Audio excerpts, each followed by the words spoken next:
Good evening.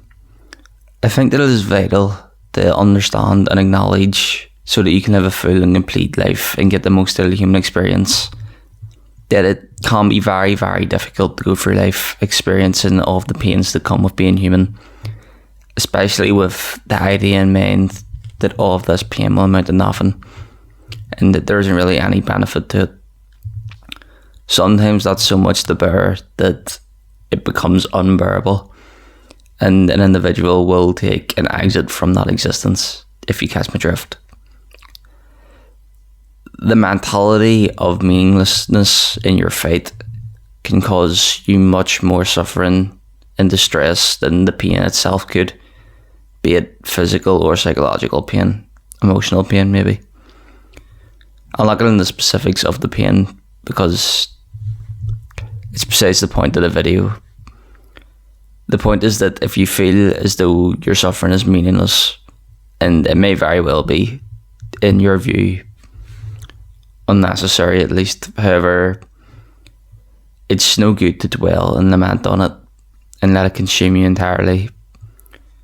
You only suffer when you decide to, otherwise pain is just an experience of the world.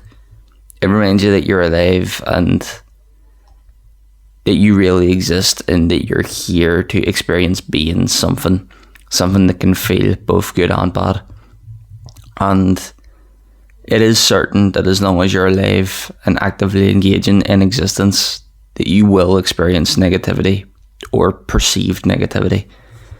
Because for positive energy and goodness in the world to exist, so must negative energy. I'm sure you've heard that before. And that negative energy could potentially cause a mortal soul like ours to suffer. Again, I say perceived negativity because there really is no such thing as negativity. Energy and experience is only what you make or decide it is, and the only power it has over you is what you allow it to have.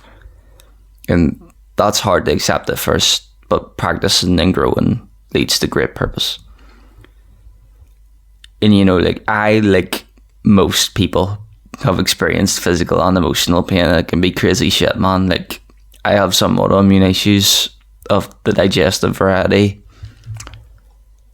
and while it can be a hindrance on life, in the past it was a much more significant obstacle, and I don't choose to suffer in that because I can find ways to grow as a result of that obstacle. And I no longer even see it as one. I don't see it as an obstacle.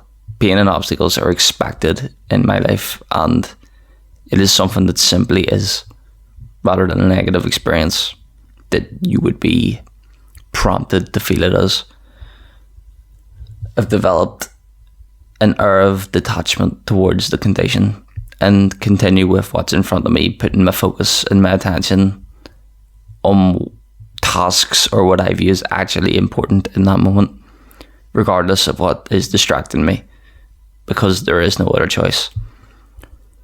When I experience pain, I come to accept it for what it is and don't wish for things to be different, because I am who I am in the present because of it.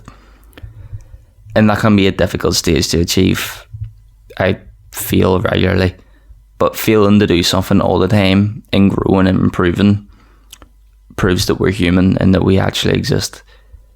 And obviously many people face way more extreme opportunities for suffering than what I go through, but it applies to them just as much, if not more. They have a lot on their plate and could use the help, and it's not a relative mindset. And having this detached view of the state of things and somewhat fatalistic outlook, some people might see it as pessimistic. I don't view it as pessimistic. I view it as the only way to move forward and avoid despair in a situation where that is almost certainly the most probable outcome. And suffering when you're in pain isn't as rational as you might initially think. and it can be even more pointless than despair. And having this detached element of your personality doesn't mean that you can't be fully human and have relationships and enjoy things. You know, you don't have to live as an emotionless husk who avoids making connections and engaging with the world, who denies having a soul, or a psyche, if you want to call it that. It doesn't mean that you have to break yourself down and retreat from life. It just means that when things don't go exactly to plan, or what you think could be the best possible outcome might fail, and your expectations are shattered, you're okay. You're okay with continuing and trying to be better. You don't need things to be perfect, because there is no such thing as perfection. You're to be detached from the outcomes of life and the need for external factors to be a certain way, like how other people act and behave or how they treat you. You can be content and you can find happiness in the present moment as a conscious soul in the universe, regardless of what most would view as obstacles or obstructions to perfection. Because you can accept everything for what it is. You can breathe in the universe for what it is and continue on your pursuit for peace and happiness as things are, which is a superpower.